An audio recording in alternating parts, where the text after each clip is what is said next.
Guys, അസ്സലാമു അലൈക്കും. Welcome back to my channel. അപ്പോൾ ഇന്ന് ഞാനും എൻ്റെ അനിയനും കൂടി ഒന്ന് പുറത്ത് പോകാൻ കേട്ടോ. ജൂലൈ 28-ാം തീയതി എൻ്റെ നിക്കാക്കാൻ്റെയും വെഡ്ഡിങ് ആനിവേഴ്സറിയാണ്. അപ്പോൾ ഫസ്റ്റ് വെഡ്ഡിങ് ആനിവേഴ്സറി. അപ്പോൾ അതിന് വേണ്ടിയിട്ട് ഇക്കാക്ക് എന്തെങ്കിലുമൊക്കെ ഒന്ന് കൊടുക്കണമല്ലോ എന്ന് കുറച്ച് ദിവസം ഞാൻ ആലോചിക്കുന്നു. അങ്ങനെ ലാസ്റ്റ് ഞാൻ ഫ്രെയിം കൊടുക്കാമെന്ന് വിചാരിച്ചിട്ടു. അപ്പോൾ ഫ്രെയിമൊന്നും ചെയ്യണില്ല, ഫ്രെയിമൊക്കെ എൻ്റെ കയ്യിൽ ഇരിപ്പുണ്ടായിരുന്നു. ഫ്രെയിമിൽ ഇട്ട് കൊടുക്കാനായിട്ട് ഞങ്ങൾ ഫോട്ടോ പ്രിൻ്റ് എടുക്കാൻ വേണ്ടിയിട്ടാണ് സ്റ്റുഡിയോ പോയിട്ടോ.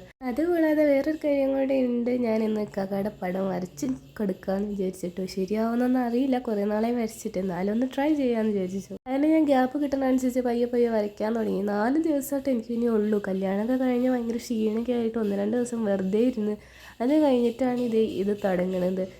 വാട്ടർ കളറിലാണ് ഞാൻ ചെയ്യണത്, അതുകൊണ്ട് തന്നെ എനിക്ക് നല്ല പേടിയുണ്ട്. വാട്ടർ കളറിൽ എനിക്ക് അത്ര അറിയാനൊന്നും പാടില്ല കേട്ടോ, പ്രത്യേകിച്ച് വാട്ടർ റിയേറ്റ്. പെൻസിലായിരുന്നെങ്കിൽ എനിക്ക് നന്നായിട്ട് ചെയ്യാനറിഞ്ഞാൽ അതിനകത്ത് ചെയ്യാറുണ്ടായിരുന്നു.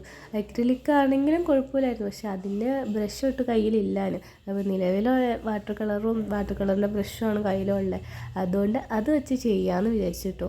വരച്ച് അവസാനം കൊള്ളാവണ മട്ടൊക്കെ ആയിരുന്നു, എന്നാലും എൻ്റെ പ്രതീക്ഷ ഞാൻ കൈ കിട്ടിയില്ല.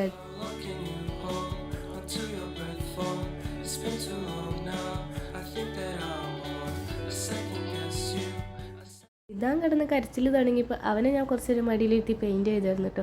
അത് കഴിഞ്ഞ് വീഡിയോയൊക്കെ ശ്രദ്ധിച്ചപ്പോഴാണ് ഞാൻ ഇത് നോട്ടീസ് ചെയ്തത്. അവൻ എന്നെ വരയ്ക്കുന്നത് നല്ല രീതിയിൽ തന്നെ ശ്രദ്ധിക്കുന്നുണ്ട്. അത് കണ്ടപ്പോൾ എനിക്ക് ഭയങ്കര സന്തോഷമായിട്ട്. കാരണം ഞാൻ പ്രഗ്നൻ്റ് ആകുന്ന ടൈമിൽ നല്ലോണം പടം വരയ്ക്കണം, അപ്പം ബേബീസിനൊക്കെ അത് കിട്ടുമല്ലോ, ആ സ്കില്ല് കിട്ടുമല്ലോ എന്നുള്ളൊരു ചിന്ത എൻ്റെ മനസ്സിലുണ്ടായിരുന്നു. പക്ഷേ ആ സമയത്ത് എനിക്ക് വരയ്ക്കാൻ തീരെ താല്പര്യം ഉണ്ടായിരുന്നില്ല കേട്ടോ. ഒരു ബുക്കും പെൻസിലും എടുത്ത് ഫ്രണ്ടിൽ വെച്ച് കഴിഞ്ഞാൽ വെറുതെ ഒരു വര വരയ്ക്കാൻ പോലും എനിക്ക് അന്നാളുടെ താല്പര്യം ഉണ്ടായിരുന്നില്ല. അതുകൊണ്ട് എനിക്ക് ഭയങ്കര വിഷമമായിരുന്നു. പക്ഷേ ഇപ്പം ഇത് കണ്ടപ്പോൾ എനിക്ക് ഭയങ്കര സന്തോഷമായി. ആക്ച്വലി ഇങ്ങനെയൊന്നും അല്ലാണ്ടിരിക്കണേ, ഞാൻ വരച്ച് കോളാക്കി എന്ന് തന്നെ പറയാം. ഒന്നും വരച്ച് കഴിഞ്ഞിട്ടില്ല, പിന്നെ ഹെയറൊക്കെ ചെയ്യാനുണ്ട്, ഔട്ട്ഡോറൊക്കെ കുറച്ച് ടച്ചപ്പൊക്കെ ചെയ്യാനുണ്ട്. ഇനിയിപ്പോൾ ഞാൻ ബാക്കി ചെയ്തുകൊണ്ടിരിക്കുകയായിരുന്നു. ഇനിയിപ്പോൾ ഇന്ന് സമയം അധികം ഇല്ല, കുറച്ച് കഴിയുമ്പോൾ തന്നെ ബേബീസൊക്കെ എണീക്കും, പിന്നെ തിരക്കായി. പിന്നെ ഇന്ന് മേക്കപ്പ് വർക്ക് പറഞ്ഞിട്ടുണ്ട്, അപ്പോൾ അതിന് പോകണം.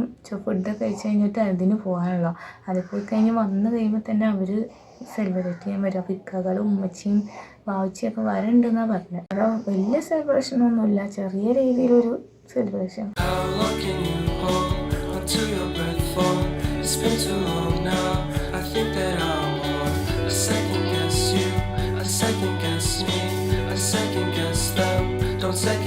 അങ്ങനെ ഒരു ഇതൊക്കെ വരച്ച് ആക്കിയിട്ടുണ്ട്, എന്നാലും എനിക്ക് ഒട്ടും തൃപ്തിയായിട്ടില്ല കേട്ടോ വരച്ചത്. ഞാൻ മേക്കപ്പ് വർക്കിന് പോയി വന്നപ്പോഴത്തേക്കും അനീതി എല്ലാ ബലൂണൊക്കെ സെറ്റാക്കി വെച്ചിട്ടുണ്ടായിരുന്നു. പിന്നെ റിബൺ എങ്ങനെ കെട്ടണമെന്ന് നോക്കാമെന്ന് കേട്ടോ.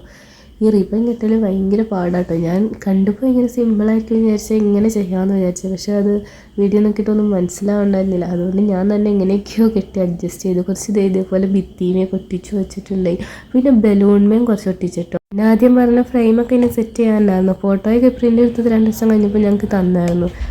ഒന്ന് ഞങ്ങളുടെ വെഡ്ഡിങ് ഫോട്ടോയും, പിന്നെ ഞാൻ ഇക്കാക്കനെ വരച്ച പെയിൻറ്റിങ്ങും, പിന്നെ 3ാമത്തെ ഞാനും ഇക്കാക്കായും പിള്ളേരും ഇരിക്കുന്ന ഒരു ഫോട്ടോയാണ് കേട്ടോ. ഇതാണ് എനിക്ക് ഏറ്റവും ഇഷ്ടപ്പെട്ട ഫ്രെയിം. പിന്നെ ഞാൻ റെഡിയായി. അതൊക്കെ കഴിഞ്ഞപ്പോഴത്തേക്കും അവർ വന്നിട്ടോ. ഇതാണ് ഇക്കാക്കയുടെ അനിയത്തി ആയിഷ, പിന്നെ അതാണ് ഇക്കാക്കയുടെ ഉമ്മച്ചി, ഇതാണ് വാപ്പിച്ചിട്ടോ. എന്തൊരു ചിരിയാ.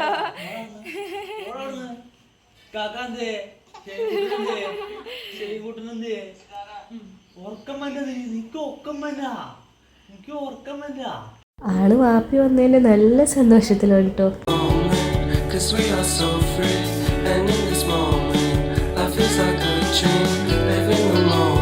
ഞാൻ ഇക്കാക്കയുടെ വീട്ടിൽ നിന്ന് വന്ന കേക്ക്, പിന്നെ ഞാൻ അത് കൂടാതെ വേറൊരു കേക്ക് ഓർഡർ ചെയ്തിട്ടുണ്ടായിട്ടോ. അത് ഇക്കാക്ക അറിഞ്ഞിട്ടുണ്ടായിരുന്നില്ല. ഞാൻ ഇക്കാക്കക്ക് സർപ്രൈസ് ആയിട്ട് പറഞ്ഞു വേറെ വാങ്ങിച്ചതാണ്.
അങ്ങനെ കേക്കൊക്കെ മുറിച്ച് കഴിഞ്ഞ് ഗിഫ്റ്റ് കൊടുക്കലുണ്ട് അടുത്ത പരിപാടി. അപ്പോൾ എൻ്റെ ഫ്രെയിം ഞാൻ 3 ഓരോന്ന് വെച്ച് കൊടുത്ത്.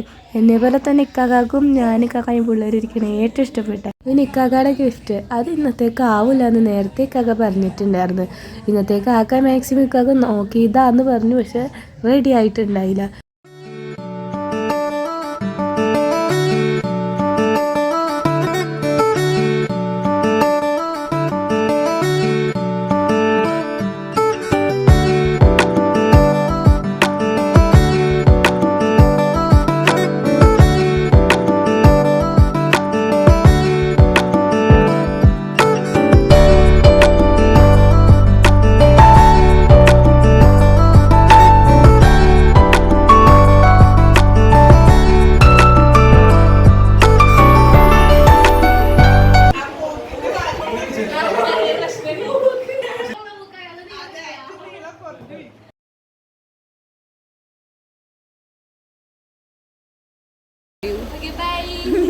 അങ്ങനെ ഫസ്റ്റ് വെഡിങ് ആനിവേഴ്സറി സന്തോഷമായിട്ട് കഴിഞ്ഞു.